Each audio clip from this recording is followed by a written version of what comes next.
Selamat bertemu kembali. Kita kembali di channel ini. Yang akan kita bicarakan topik kali ini adalah relay sebagai logika kendali. Tetap masih bersama pemrograman logic controller.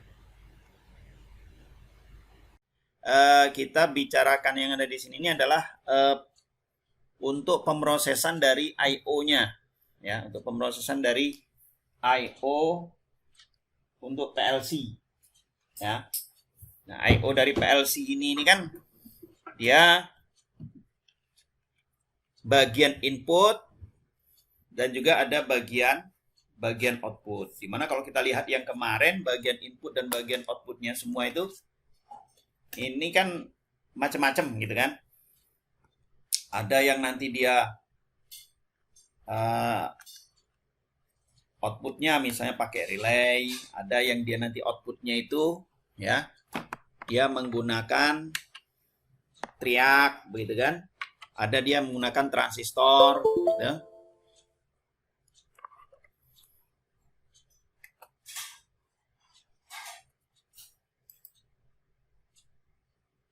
Nah, keberagaman inilah terus kemudian ya dengan keberagaman inilah kemudian dia ya ini nanti kita tergantung dari pemakaiannya gitu.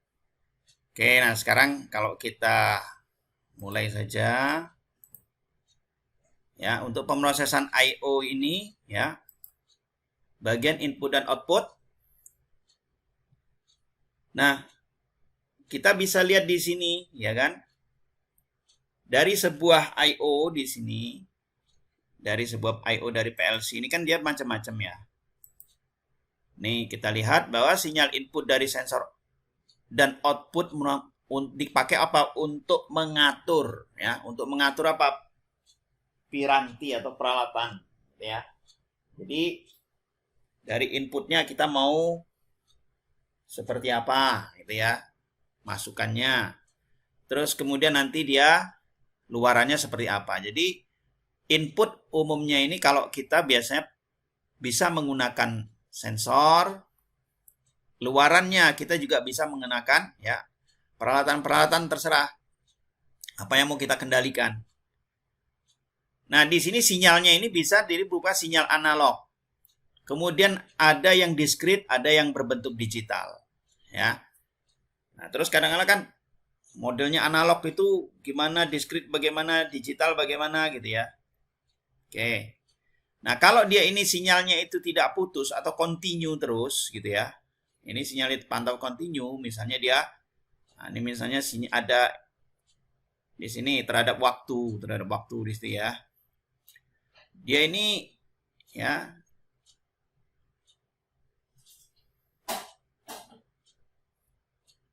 kita pakai yang ini. Nah, dia ini terus-menerus seperti ini. Nah, tidak ada putus, terus saja begitu. Atau modelnya ya ada yang begini, ya naik turun terserah, tapi nggak putus. Nah, ini dikatakan dia sinyalnya ini analog, gitu ya. Jadi tidak putus dia terhadap waktu, ya. Setiap waktu dia tidak ada putus sinyalnya itu. Nah, bentuk diskrit ini kadang ada, kadang enggak, seperti sebuah switch itu ya. Misalnya nanti dia ini ada sinyal, kadang enggak, ada lagi gitu ya. Ada lagi gitu ya. Nah, jadi ini bentuknya seperti itu ya. Nah, ini diskrit. Jadi misalnya ya. Nanti kondisi dari on. Nah, terus nanti kita off kan. Misalnya seperti itu. Misalnya sini sampai berapa lama begitu ya. Nah, nanti terus kita off kan. Jadi ada jedanya ya. Ada jeda di mana dia ini ada kemudian tidak ada gitu ya. Nah, terus ada lagi yang bentuknya digital. Nah, digital itu biasanya ya bentuknya di sini misalnya dia kadang 1 terus nanti 0 1 0 gitu. Nah ini seperti itu.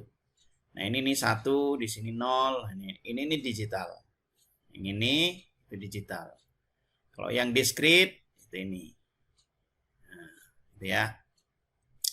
Nah, persoalannya dari input atau output di sini, ini kan nanti hubungannya dengan CPU, ya kan? Karena hubungannya dengan CPU, ya persoalan juga. Karena apa? Dari CPU itu hanya bisa menerima sinyal berupa digital. Itu. Nah, kita tahu digital di situ ya, kalau tidak 0 volt ya, 5 volt, atau di sini 1 0 1. Itu persoalannya.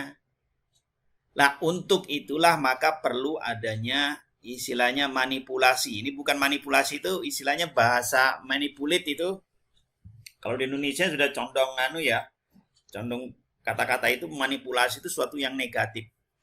Padahal yang namanya manipulasi sinyal bukan kemudian sinyalnya dijadikan yang jelek begitu atau apa gitu, suatu yang jelek, bukan. Jadi bagaimana dia disesuaikan gitu ya. Bisa nggak misalnya CPU itu menyesuaikan dengan output yang diperlukan, output itu seperti apa? Atau nanti mungkin input, ya bisa nggak dia CPU input dari yang input yang ada di sini ya, itu menyesuaikan dengan apa yang ada pada CPU itu ya. Maka ini disesuaikan ya, istilahnya disesuaikan, bahasa Indonesianya lah istilahnya. Nah, untuk itu ya perlu melakukan proses transfer ya, sinyal ke output seperti apa. Di sini nanti CPU yang akan menyesuaikan dengan luaran output. Misalnya dari CPU misalnya keluarnya di sini ya, itu 1 atau bernilai 5 volt, katakan seperti itu. Atau dia bisa bernilai 0, sama dengan 0 volt. Nah, ini bagaimana? Padahal katakanlah di sini dia harus mengatur ya sebuah motor di sini. Nah, motor. Nah, kita tahu bahwa motor ini kan dia istilahnya sifatnya itu analog gitu ya. Nah, di sini analog.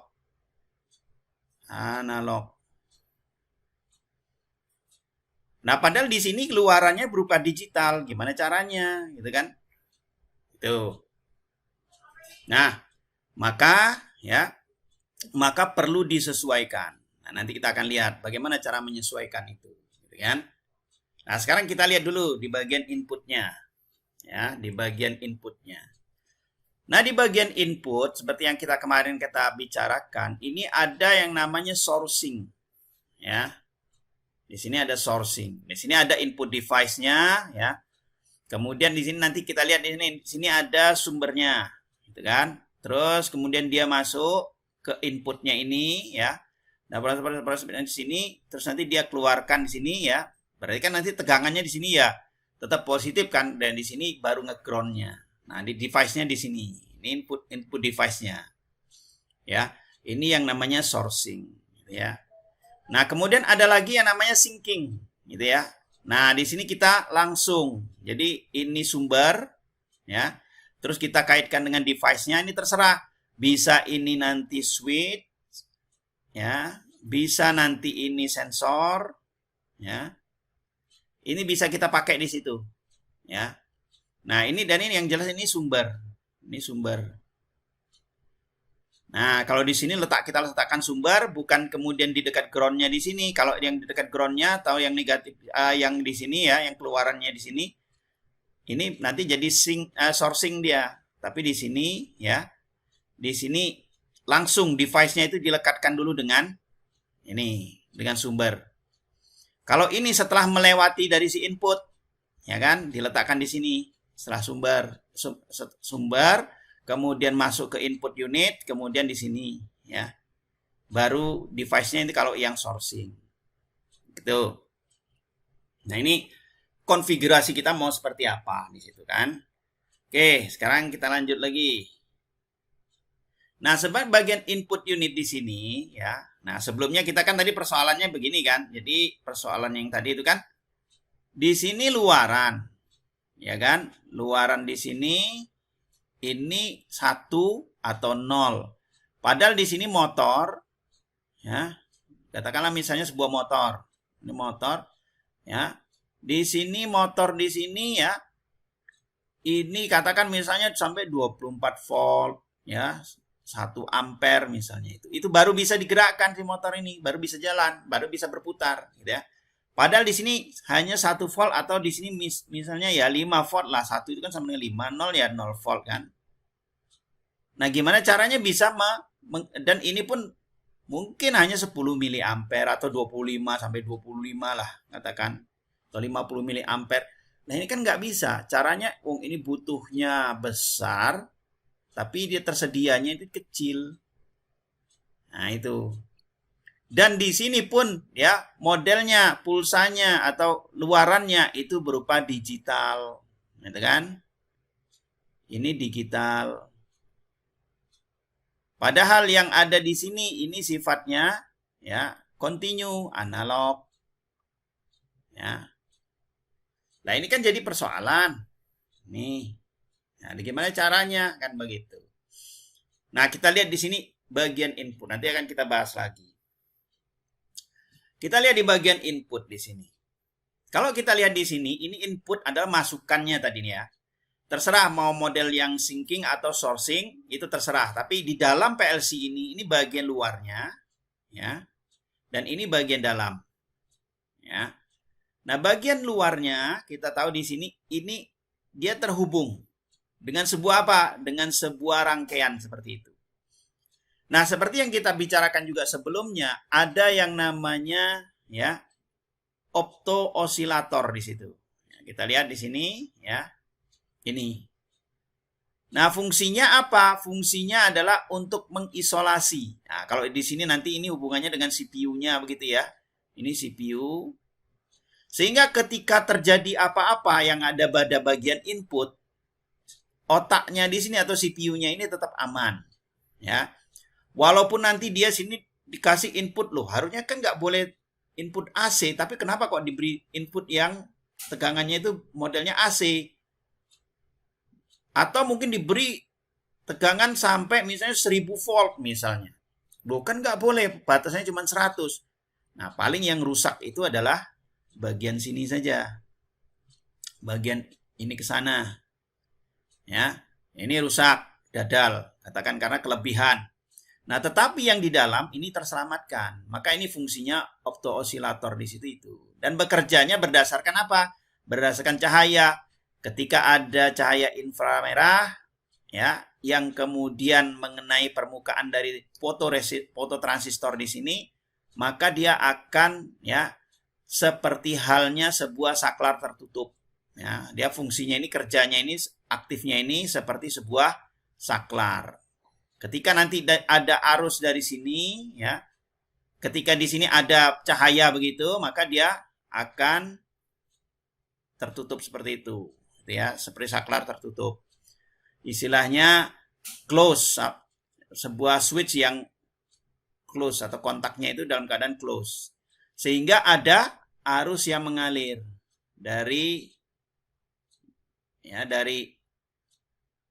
potensial yang positif di sini menuju ke ground. Nah, tetapi kalau di sini tidak ada cahaya, di sini ada cahaya gitu ya. Ada cahaya. Nah, kalau tidak ada cahaya, maka dia seperti saklar yang terbuka. Ini tidak ada cahaya. Nah, transistornya di sini atau kita kenal dengan fototransistornya itu, fototransistor FTR-nya itu ya seperti halnya sebuah saklar terbuka. Ya. Sehingga apa ya, walaupun di sini ada beda tegangan, tapi tidak ada ya di sini terbuka seperti itu. Akibatnya apa? Ya nggak ada arus yang mengalir. Konsepnya kan ada arus mengalir. Kalau tidak ada yang arus mengalir ya seperti sebuah rangkaian terbuka. Nah, maka tidak ada efek pada output di situ. Ya. Nah, inilah terus kemudian dipakai oleh ya. Jadi oleh CPU di sini. Jadi dia istilahnya itu dalam bentuk ya pulsa-pulsa seperti itu. Oh, di sini ada misalnya dalam keadaan aktif mengeluarkan cahaya, maka dia ini tertutup, maka dia nanti ada arus yang mengalir, naik dia seperti itu. Terus nanti kalau dibuka lagi misalnya, Katakanlah di sini ya, kita kasih sebuah saklar S begitu. Nah, ketika saklar ini ditutup begitu, gitu ya, maka akan ada arus yang mengalir di sini. Nah, arus di sini ya, karena ini positif di situ ya. Nah, terus nanti dia keluarnya di sini, ini groundnya, katakan seperti itu, yang terhubung dengan ini, gitu ya. Nah, begitu dia dihubungkan seperti itu, yang terjadi ada arus mengalir.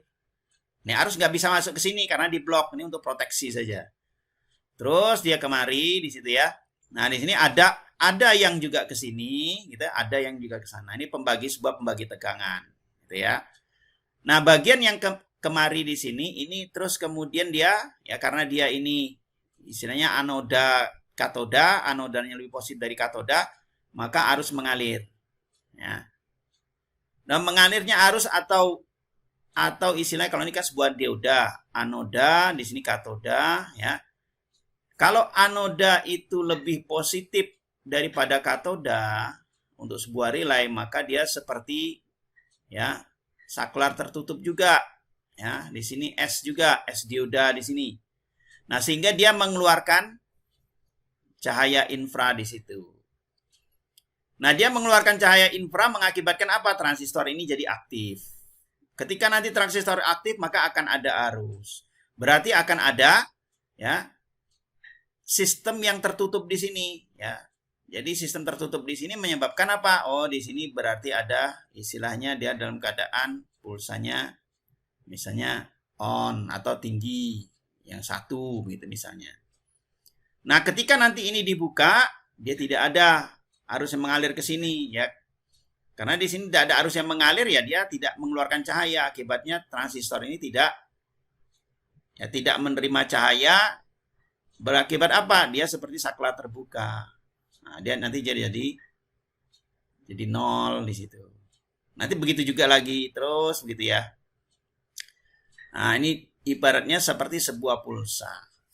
Nah, pulsa digital di sini. Nah, inilah yang nanti ini masuk ke CPU, sehingga CPU itu bisa paham, oh ini tuh maksudnya, begitu. Ini kalau unit inputnya ini berupa, ini tadi ya. Jadi dia sebuah, entah di sini ini ya, berupa modelnya nanti model diskrit gitu ya. Atau nanti model ya seperti halnya sensor yang dia misalnya dibuat sensor tapi yang digital. Misalnya apa? Oh, bisa aja encoder misalnya ya. Tapi kalau nanti analog, itu nanti kita bicara untuk yang analog itu nanti ya. Yang jelas dia ini hanya bisa menerima digital. Kalau dia konfigurasinya seperti itu. Lah kemarin katanya ada yang model yang DC, Pak, dan ada juga yang AC. Ya, ini untuk yang ini yang DC gitu ya. Yang DC. Nah, AC-nya bagaimana? Ya, ada juga gitu ya. Jadi ini untuk input yang sifatnya DC, yang sifatnya ini adalah digital ya, atau yang dia modelnya diskrit ya, di sini digital, kalau tidak yang diskrit. Nah, untuk yang AC bagaimana, Pak? Yang AC ya bisa aja kita lihat nih yang AC ya. Namanya AC ya, AC itu bukan air conditioner ya, tapi sinyal alternating current istilahnya. Nah, jadi kalau kita tahu ya modelnya ya, yang modelnya di sini ya. Jadi kalau ini saya rubah pakai yang warna ini. Nah, ini misalnya seperti itu. Nah, ini ya. Nah, jadi yang AC di sini dia continue ya, dia analog. Sinyalnya analog. Karena apa? Continue. Cuma dia ya sebentar nanti positif, sebentar negatif gitu. Alternating ya. Nah, sehingga dia nanti bisa, oh ini ada, berarti nanti ada frekuensinya segala macam. Nah, ini nanti ada perbedaan ya. Sehingga apa? Karena yang di tempatnya nanti untuk memproses ini adalah sebuah CPU, dan kita tahu bahwa CPU ini nanti ini hanya bisa menerima digital. Gimana caranya? Ya kan? Padahal di sini ini sifatnya analog, kemudian dia alternating lagi. Tidak kadang positif, kadang negatif. Padahal di sini ini dia hanya bisa menerima ya modelnya digital ya. Kemudian di sini juga modelnya digital, arusnya juga kecil jelas itu ya. Dan dia di sini positif. Nah, jadi tidak ada yang negatif. Padahal di sini kalau saudara lihat, nah di sini ya kadangkala di sini positif, kadangkala nanti di sini ini negatif. Di sini positif. Nah, seperti itu.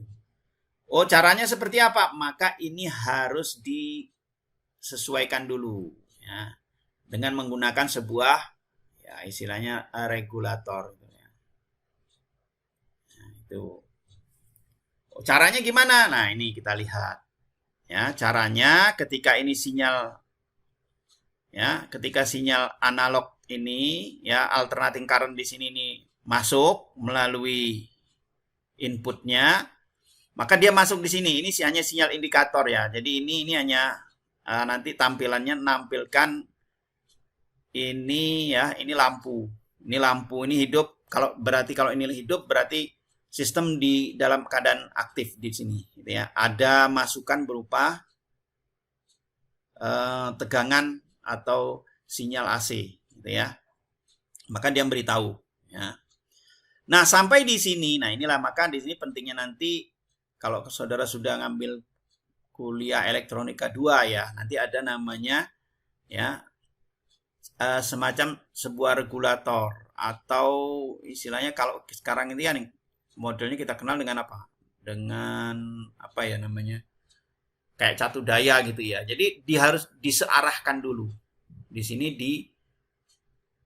disearahkan. Ya, maka menggunakan rectifier itu seperti itu. Ya, istilahnya dia menggunakan dioda. Ini disearahkan. Disearahkan. Nah, karena ini perlu disearahkan, gitu ya. Maka nanti ini fungsi dari bridge di sini, bridge dioda di sini, ini ya. Nah, bridge dioda di sini. Ini nanti mengarahkan, ya. Sehingga nantinya, ya, yang model seperti ini, dia akan sama. Jadi ini sama misalnya. Luarannya di sini ya. Jadi yang pertama di sini, ya, yang pertama di situ, ini juga akan kalau dia positif ya diteruskan. Nah, cuma yang di sini ketika dia negatif, ini yang harusnya ini ke sana, ini ke sini gitu ya. Ini dibalik dia. Itulah fungsinya tadi ini konfigurasinya seperti itu. Ya, tidak akan panjang lebar saya jelaskan di sini karena ini bukan ranahnya untuk jelaskan di sini ya. Ini nanti kuliah elektronika 2 analog. Nah, ini bisa. Nah, jadi nanti dia ya disearahkan seperti itu. Ya. Nah, seperti ini. Jadi yang di atas tetap, yang di bawah dibalik begitu. Ya, seperti halnya sebuah motor DC atau generator DC gitu ya. Nah, ini nanti disearahkan ya. Dengan adanya disearahkan inilah maka nanti dia akan menghidupkan ini. Gitu ya. Jadi kalau nanti ini dia ya posisi di sini. Nah, dia sampai batasan tegangannya di sini misalnya. Ketika dia posisi di sini ya, ketika di posisi ini maka dia akan hidup.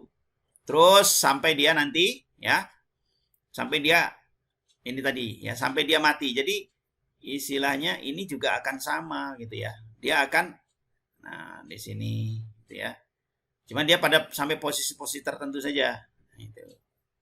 Nah, di sini. Nah, jadi di sini. Nah, ini ada V cut off-nya. Saat dimana dia tidak bisa kondisi seperti ini, maka dia nanti akan istilahnya itu akan langsung mati gitu ya. Nah, di situ. Nah, untuk itulah perlu diberi sebuah ya kapasitor gitu, agar dia ini tidak terlampau ripple-nya itu tidak terlampau tinggi. Sehingga nanti ya dengan adanya kapasitor itu ya maka dia nanti Nah, seperti ini. Ya ada gitu ya, ya ada. Cuman dia ya ripple-ripple-nya seperti itu. Nah, di situ. Di sini ya. Sehingga kita lihat ya ini sama aja sebuah tegangan ya. DC kan dalamnya di situ. Ya. Nah, di sini tapi kan di sini dia sudah DC-nya itu sebesar ya 5 volt gitu ya, katakan seperti itu. Nah, ini maka tergantung dari V-nya ada yang di sini ini berapa. Kalau ini dipasang 5 volt gitu ya, maka di sini maksimalnya 5 volt begitu. Nah, nanti kalau di CPU padahal kan CPU-nya bagaimana ya? Yang jelas kalau sudah posisinya 0 sampai 5 volt ya sudah, ini aman. Nah, untuk membuat pulsa ya nanti itu kita buat rangkaian di dalamnya lagi.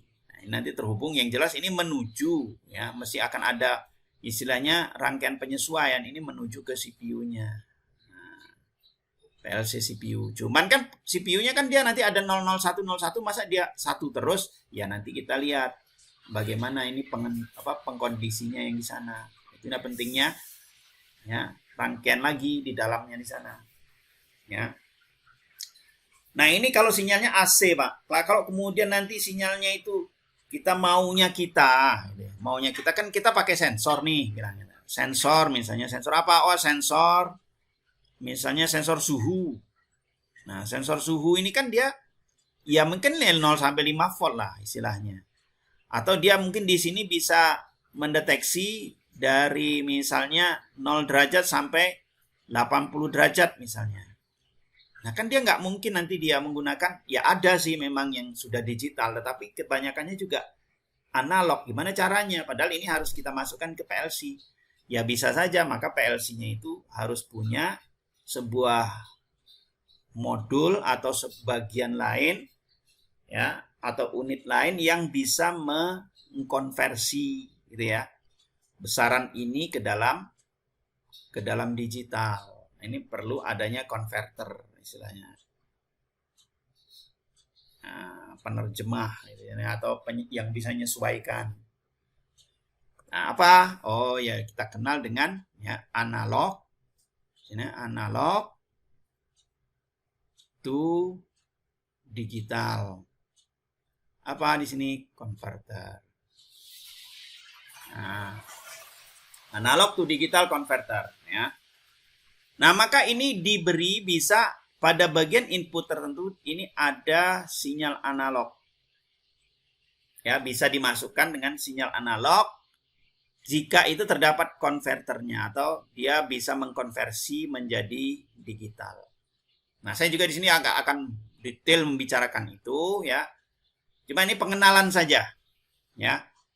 Kalau misalnya dia punya sebuah, jadi ini masukan yang ini dari analog, nanti di sini harus ada istilahnya itu konverter, ya, ADC-nya itu, ya. Baru dia masuk ke input dari PLC tadi, ya. Nah, ini, ya. Nah, cuma yang penting dia di sini ada, ya, yang bisa menerjemahkan dari analog di sini menjadi digital. Nah, tentunya ya seperti halnya kalau sekarang kan sudah banyak ya. Microcontroller itu saja dia punya ada sampai bisa 10 bit itu dia. Nah, kemudian kita kenal juga resolusinya dia. Jadi misalkan dia mau kita pakai ini berapa? Misalnya dari 0 sampai 10 volt. Ini yang masukannya. Nah, tentunya nantinya dari si analog to digital converter ini harus bisa mensimbolkan ya. Jadi nanti 0 itu disimbolkan seperti apa? Karena dia bentuknya digital. Nah, seperti apa? 1001 kah? Atau nanti kalau 1 seperti ini, misalnya 1 volt itu seperti apa? Misalnya apakah 000111 apa? Seperti itu. Nah, maka kita gunakan namanya, di sini banyaknya bit yang digunakan. Ya, jadi banyaknya bit yang digunakan. Ya, kalau dia menggunakan sebanyak 8 bit, ya, berarti kan dia akan mengkonversi misalnya di sini ya. Misalnya di 8 bit. Berarti misalnya katakanlah dari output D7 sampai di sini D0 karena 8 bit. Mulai dari 0000 sini ada ya. Kemudian di sini 0 0, 0, 0 misalnya. Oh, di sini 0 ini dilambangkan, dia ini mengkonversi 0 di sini, ini berapa? Mewakili misalnya 1 volt gitu ya. Nah, nanti dia 0, 0, 0, sini 0, terus 1. Oh, ini berapa lagi? Ini berapa? Sampai nilainya adalah dari 0, 0 di sini sampai 1, 1, 1, 1. Nah, jadi kalau kita lihat semakin banyak semakin banyak bit yang dipakai, maka nanti konfigurasinya kan semakin banyak. Ya.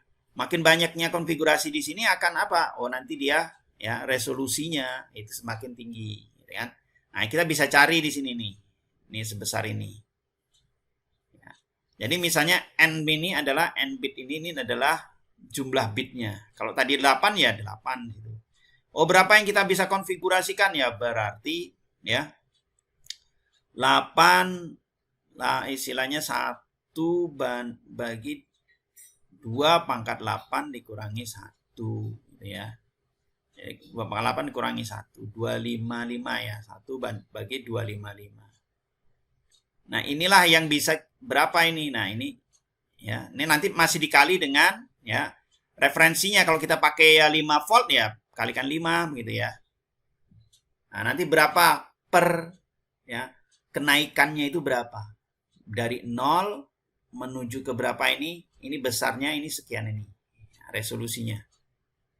Ini untuk ADC-nya ya.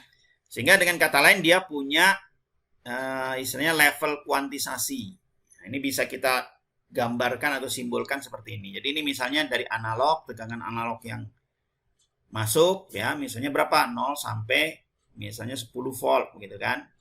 Nah, di sini kita maunya sampai berapa? Analog inputnya sampai di sini 10 volt. Nah, 10 volt itu seperti apa? Oh, konfigurasinya misalnya 001 ini berapa? Oh, di sini misalnya 0,5. Nanti yang di sini ya pada 01 ini berapa? Terus nanti naik lagi yang di sini 002 ini berapa? Nah, terus ini. Nah, ini level kuantisasinya kita kenal. Kalau 8 bit ya nanti di sini 2 pangkat 8 min 1 kan begitu, ada sekitar 255 nanti ini ya. Jadi mulai dari 0 sampai 255. Ini untuk yang masukan berupa apa? Masukan yang berupa analog ya. Nah, ini jadi dia masukannya itu bisa jadi dari inputnya di sini ya. Itu bisa nanti di sini menggunakan discrete ya, seperti tadi. Discrete ini bisa kita pakai namanya nanti switch di situ atau kontak atau mungkin yang lain terserah, bisa berupa digital ya. Nah, bisa juga berupa analog. Nah, tetapi semua ini kalau antara digital dan analog di sini ya, ini atau lebih khusus lagi yang analog di sini ini harus pakai yang namanya ADC. Ya, tanpa itu nggak bisa. Nah, ini kan masukan. Nah, bagaimana dengan yang luarannya, gitu kan? Nah, luarannya itu sama. Kita lihat di sini. Luaran itu juga ada 2, ya. Luarannya di sini, ya. Ada yang sourcing dan ada yang sinking juga. Nah, bedanya apa? Kita lihat yang di sini, ya. Nah, yang kita lihat di sini, ya, ini jadi yang sourcing di sini, ya. Jadi dia mempunyai, ya. Jadi si output ini punya sumber sendiri. Jadi, nah ini nih. Jadi ini sourcingnya, ya. Jadi si outputnya ini punya sumber sendiri. Nah, sedangkan sinking di sini dia, ya, justru outputnya ini yang harus diberi sumber. Nah, ini yang model sinking.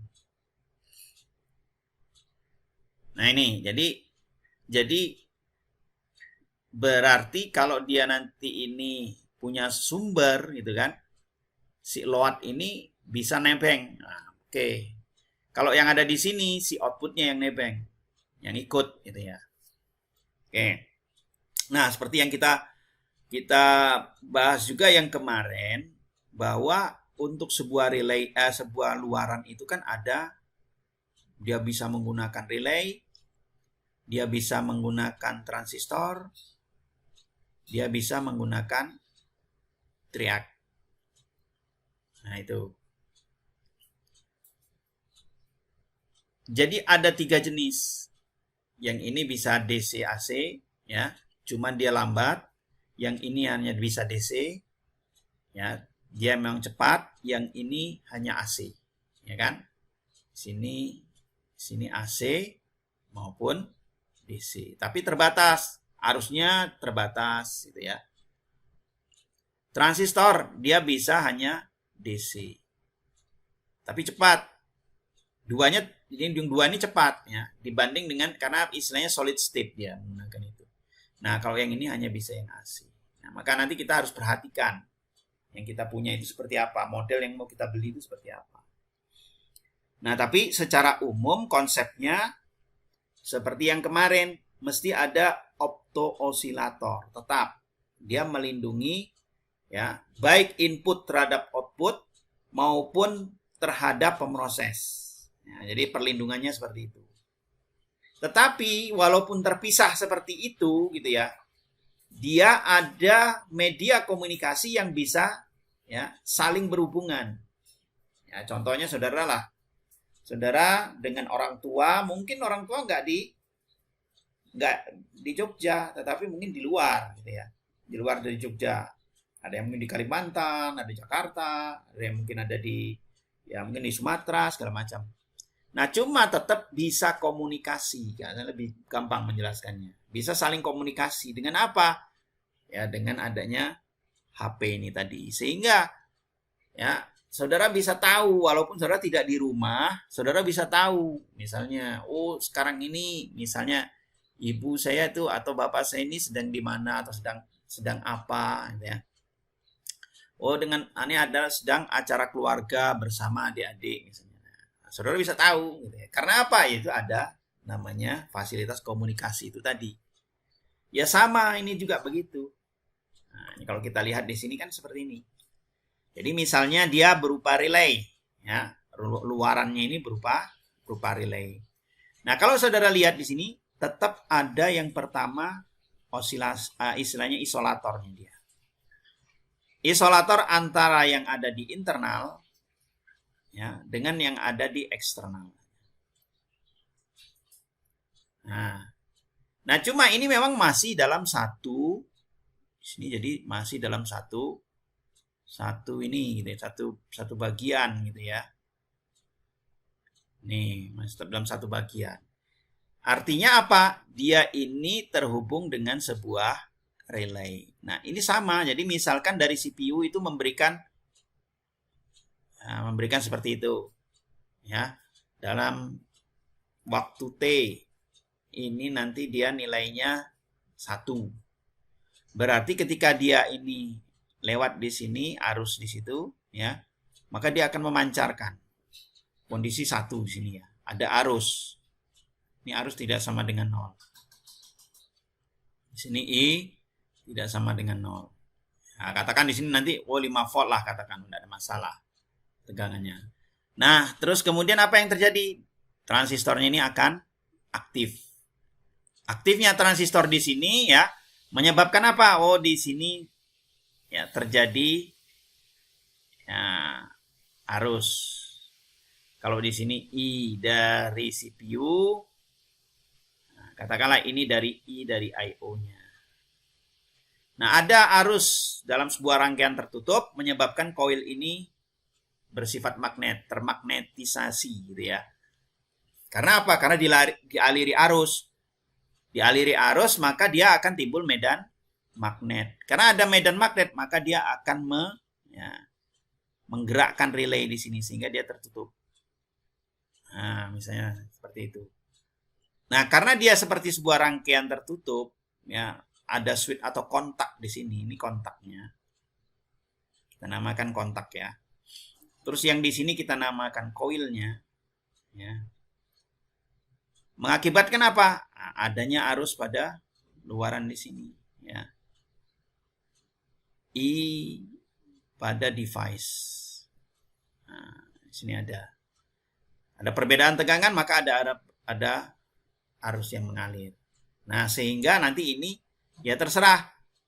Ya, apakah ini nanti kalau dia mau buat, nanti ini maunya terhubung dengan sebuah motor. Dan motor ini menggunakan sumber dari luar. Berarti kita tadi ya model sinking gitu kan ya. Kita ambil dari luar. Nah, sehingga nanti motor ini berjalan. Selama T detik di sini misalnya ini motor ini bisa berputar. Misalnya. Karena apa? Di sini aktif. Nah, ini luaran berupa relay. Dan ini bisa AC maupun DC gitu ya. Karena dia relay. Relay itu kan nggak ada masalah kontak itu. Karena yang di kontaktornya di sini atau kontaknya di sini kan dia tidak ada masalah diberi tegangan AC maupun DC. Yang jelas gitu ya, tidak melebihi beban yang diizinkan. Tuh. Nah, kalau yang transistor bagaimana? Sama, konsepnya sebenarnya sama. Nah, inilah pentingnya nanti saudara belajar tentang transistor. Transistor bisa dipakai sebagai penguat, transistor bisa dipakai sebagai saklar. Ya. Kapan transistor ini bisa dipakai, dikatakan bisa sebagai penguat? Ya. Kapan transistor ini nanti bisa dipakai sebagai ya saklar? Ini ada caranya. Kalau dia ini transistor sebagai penguat, maka nanti dia akan memperkuat apa? Apakah nanti mau memperkuat ya masukan dari DC atau mungkin masukan yang berupa AC, terserah. Itu ya. Nah, ini belajarnya silakan saudara belajari elektronika 2 itu jangan sampai saudara nggak paham. Itu sebenarnya kunci gitu ya. Nih. Jadi di sini transistor. Nah, kelebihannya transistor di sini dia yaitu cepat. Hanya saja rata-rata transistornya yang dipakai di sini ini yang dia menggunakan arus DC ya. Nah, karena dia menggunakan arus DC otomatis dia punya keterbatasan. Ini terbatas. Ya, terbatas. Nggak mungkin bisa misalnya sampai berapa? Sampai 5000 ampere misalnya nggak bisa gitu ya. Dia harus jenis transistornya seperti apa. Nah, karena dia transistor di sini ya sama dia hanya seperti inilah sebenarnya fototransistor ini kerjanya ya. Cuma di sini dia ya kalau yang namanya transistor itu kan ada 3 kaki. Ini base, kolektor, namanya terus ini emitor ya. Nah, kalau yang nanti base yang ada di fototransistor ini cukup dengan arus yang kecil sekali. Dengan menggunakan cahaya infrared ya. Yang itu kecil sekali ya, maka dia nanti akan ya seperti sebuah saklar tertutup ya, maka dia akan mengalirkan arus ya. Nah, karena dia mengalirkan arus di sini menyebabkan transistor di sini pun jadi aktif. Nah, transistor di sini aktif, maka di sini ya seperti rangkaian tertutup, seperti saklar tertutup ya, maka dia arus ini akan mengalir gitu. Sehingga apa? Sehingga load di sini kalau ini lampu ya dia akan nyala. Jadi kuncinya pada transistor ini. Sedangkan transistor ini kuncinya pada fototransistor. Fototransistor kuncinya pada dioda yang ada di sini. Nah, dioda di sini tergantung dari CPU yang ada di sini, gitu ya. Ini CPU-nya. Kalau dia memberikan nanti ini sinyal berupa seperti itu, luarannya, ya nanti dia akan aktif selama waktu tertentu sama seperti tadi. Cuma beban yang ada di sini ini adalah masukannya itu ya ini berupa tegangan DC gitu ya. Karena dia menggunakan transistor. Tuh. Nah, kalau saudara lihat di sini ini ya dia menggunakan tadi ini ya modelnya ini bisa ditaruh di sini atau bisa juga ditaruh di sini. Tergantung mau model sinking maupun sourcing. Lah kalau nanti ini yang model dari luar, terus kalau misalnya yang dari dalam bagaimana ya sama aja di sini. Nah, ini kurang lebihnya seperti itu. Ya seperti itu. Nah, di sini kan dia menghidupkan ini dulu. Nah, istilahnya dari sini itu mengenergize, kemudian memberikan pada pada bebannya. Kalau yang tadi kan tidak, beban dulu yang diberi, yang istilahnya itu yang diberi supply. Kalau yang model sourcing tadi. Setelah nanti beban, baru nanti menghidupkan baru kemudian nanti rangkaian yang di transistor di situ. Ya. Nah, ini untuk yang sebuah transistor. Ini kan transistor kita tahu bahwa ini untuk DC ya. Nah, terus kemudian nanti kalau yang untuk AC bagaimana? Kalau yang untuk AC, maka nanti ini kita pakai bukan transistor, karena transistor nggak bisa dia. Ya. Transistor ini hanya untuk yang DC saja. Nah, yang AC seperti apa? Yang AC kita harus menggunakan triac. Ya. Nah, ini. Jadi ya sama, konsepnya sama seperti transistor. Nah, ini juga akan dipelajari nanti ya, ketika nanti saudara bicara tentang MOSFET gitu ya. Nah, ini luar biasa dia kalau udah bicara tentang MOSFET, kecepatannya ini luar biasa. Ya. Jadi dia lebih cepat dari transistor biasa dan lebih irit. Nah, itu. Ya, tapi bisa handal dia menangani untuk ya arus-arus yang besar itu bisa. Ya. Nah, ini konsep dari si triac di sini, ini nanti akan saudara pelajari di elektronika 2 juga gitu ya. Ini kalau saya pelajari di sini nanti nggak cukup waktunya gitu ya. Saudara nanti pelajari malah terpisah. Jadi bercabang, terjadi percabangan ini. Nah, yang jelas di sini ini masukannya ini berupa alternating current. Ya. Alternating current, kemudian dia juga diberi fuse untuk apa? Kalau nanti ini beban lebih, maka dia nanti ya terselamatkan si triacnya di sini. Ya. Nah, ini kalau di sini ini hanya output sinyal biasa, tampilan LED seperti itu ya. Terus di sini adalah ini output atau bebannya. Misalnya apa? Oh, motor. Motor apa? Oh, 3 fasa misalnya. Ya, motor 3 fasa yang dia menggunakan AC. Misalnya seperti itu. Oh, misalnya apa? Oh, ya bisa. Misalnya bohlam. Apa kita mengendalikan apa? AC misalnya seperti itu. Yang dia ini sumber-sumbernya ya, AC itu masuk air conditioner. Nah, yang sumber-sumbernya adalah alternating current. Nah, ini yang berupa triac. Nah, triac di sini ini ya, dia yang AC, dia nggak bisa yang DC. Kalau DC kita menggunakan transistor tadi. Maka kita lihat apa yang mau kita kendalikan. Ya, yang mau kita kendalikan ini, misalnya kita mau mengendalikan motor DC, ya sudah, biar lebih cepat dan dia butuh cepat misalnya, kita bisa gunakan transistor. Tapi ini saya mau mengendalikannya itu berupa ya yang dia itu pokoknya bisa AC bisa DC, kecepatan nggak ada masalah, bisa kita pakai relay. Gitu. Nah, tentunya satu sisi yang lain, luarannya ini juga, gitu misalnya ya, ada luaran dari luarannya outputnya, yang masukan yang di sini kan misalnya dari CPU ya, sini dari CPU ya, misalnya dari CPU, ini misalnya nilainya digital, gitu. Padahal yang di sini nih luarannya itu berupa analog.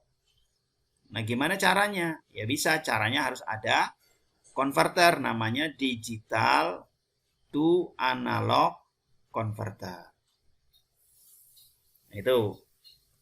Ini, jadi dia harus punya digital to analog converter, ya.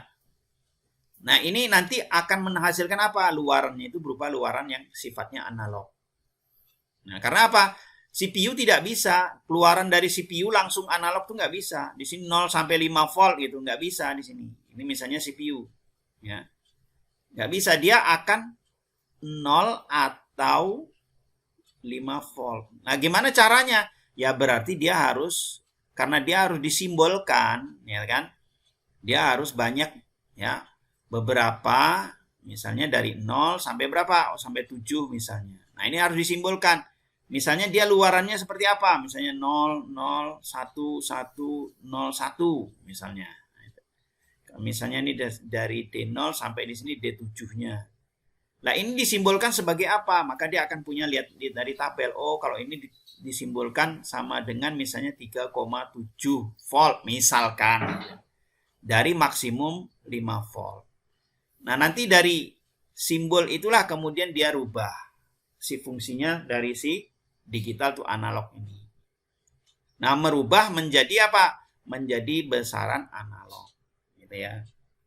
Nah, ini contohnya seperti itu. Nah, ini. Jadi dari sekian ini misalnya ada 8 bit ya. Ini dirubah menjadi analog. Oh, kalau misalnya ini simbol 0000001 gitu ya. Ini berapa? Oh, 1 volt. Misalnya seperti itu. Nah, ini karena apa? Karena digital itu hanya 0 atau 1. Jadi tidak ada 0 sampai dengan 1 itu nggak ada. Yang ada ini analog. Ya. Kalau analog bisa 0 sampai dengan 1. 0 sampai dengan 1 analog itu apa? Oh, nanti ini berarti dia range-nya antara 0 sampai dengan 1. Nah, kalau digital harus disimbolkan. Gitu kan? Nih, ya. Jadi sekarang analog to digital to analog itu sudah sangat canggih sekali gitu ya. Ya, kecepatannya terus sampai dia kemudian juga nanti dia ya resolusinya segala macam.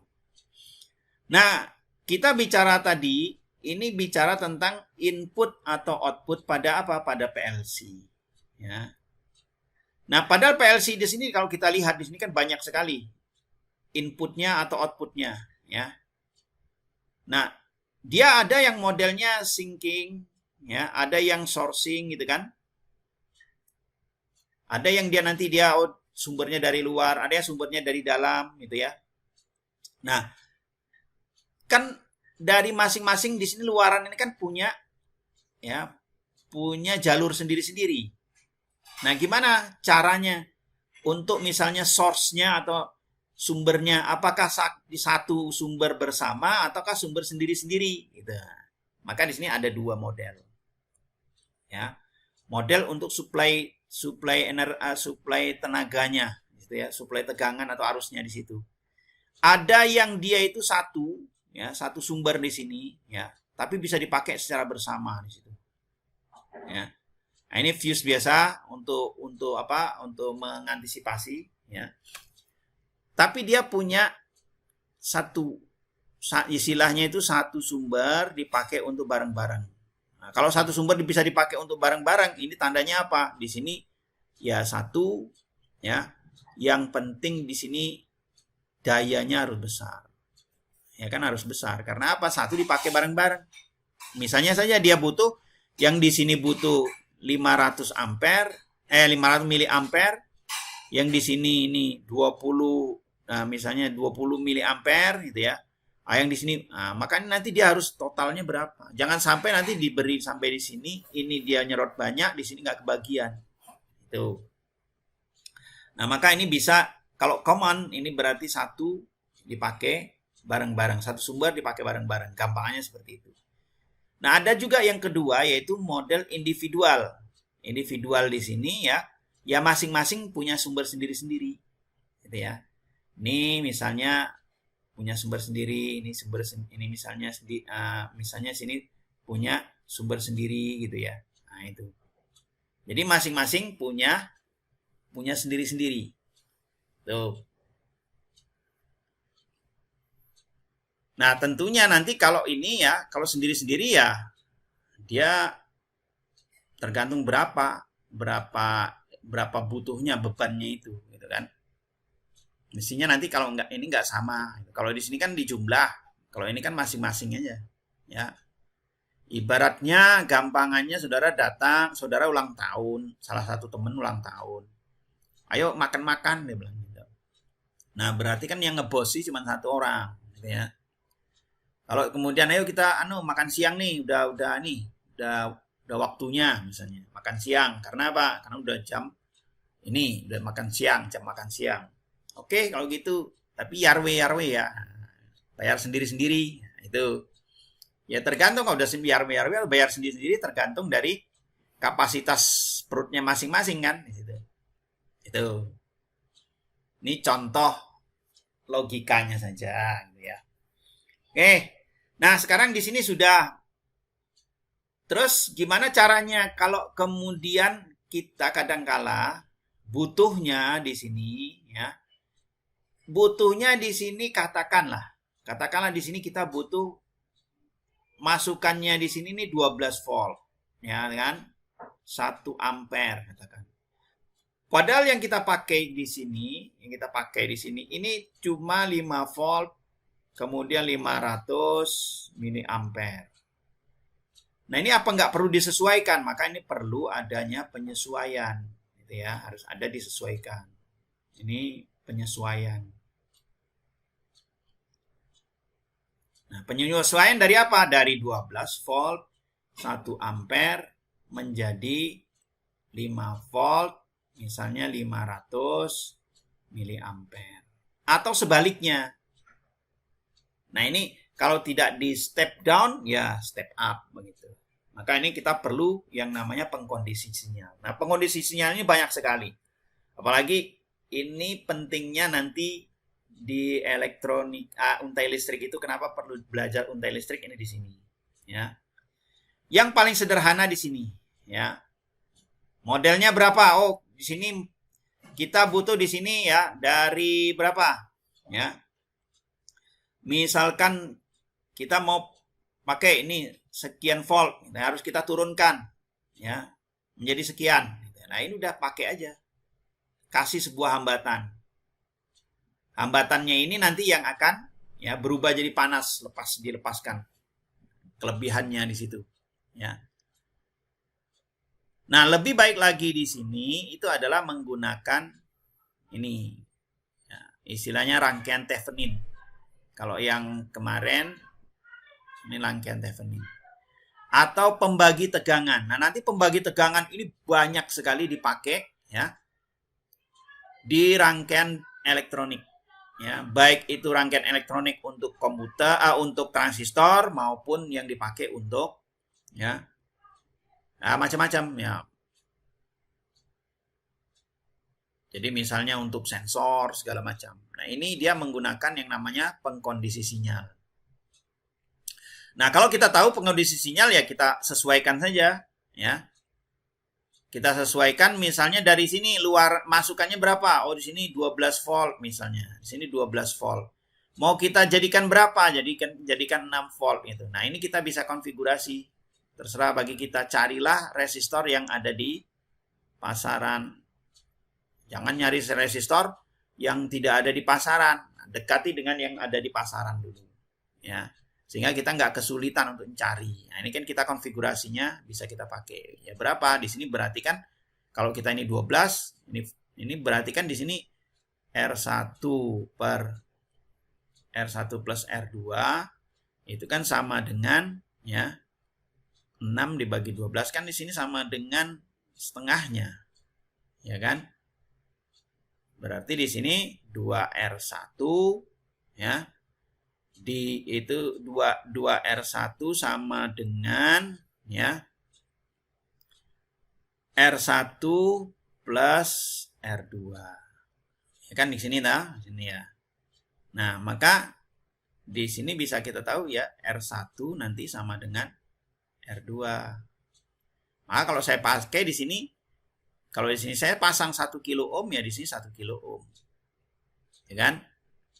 Maka nanti dia akan keluar dari 12 ini menjadi 6 begitu. Nah, persoalannya nanti di sini ya, kadangkala ya namanya di sini ya. Ini nanti ketika kondisi tegangannya itu V-nya itu maksimum gitu ya. Nah, nanti kan dia sini ya, jadi dV per D in gitu ya, dV in. Nah, ketika dia ini maksimum di situ ya, ini kan nanti kalau ini turunannya, kalau diturunkan ya, berarti kan nanti U per V begitu. Sehingga nanti dia ada pada posisi tertentu ini bukan linear, tapi dia misalnya sini ya linear gitu. Dia akan mengalami kayak jenuh gitu ya. Nah, ini enggak linear, jadi dia harusnya ke sana tapi dia ke sini. Nah, ini yang kadang-kala ya untuk rangkaian-rangkaian bahkan pada batasan tertentu nggak ada masalah. Ya, pada batasan tertentu. Tetapi untuk ya yang lebih dari itu lagi ini perlu diperhatikan karena dia tidak ada ketidaklinearannya. Ya. Nah, caranya bagaimana? Ya kita harus ganti atau kita dekati dengan model pengkondisi sinyal yang lain. Nah, pengkondisi sinyal yang kalau memang itu pengkondisi sinyalnya tidak diperlukan, ya. Yang diperlukan itu misalnya impedansinya, ya, impedansinya mungkin bisa jadi tinggi, bisa jadi rendah, terserah. Tapi di sini arusnya itu tidak terlampau besar, harus kecil. Nah, kita bisa memanfaatkan yang namanya operasional, ya, amplifier. Tuh. Kecuali kalau nanti arusnya kita butuh yang besar gitu ya. Impedansinya ya enggak usah terlalu tinggi gitu. Nah, ini kita bisa menggunakan transistor. Tapi kalau kita menggunakan ini tadi ya, arusnya kecil dan dia juga nanti yang jelas dia akan hemat dari segi apa? Dari segi dayanya itu.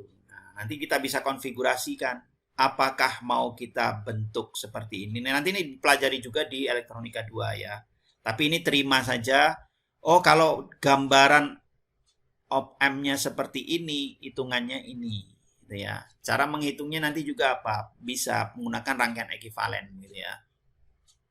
Tapi besarnya rangkaian seperti ini, karena kita fokusnya bukan untuk menghitung, mencari-cari ini. Tadi ini pengenalan saja ya.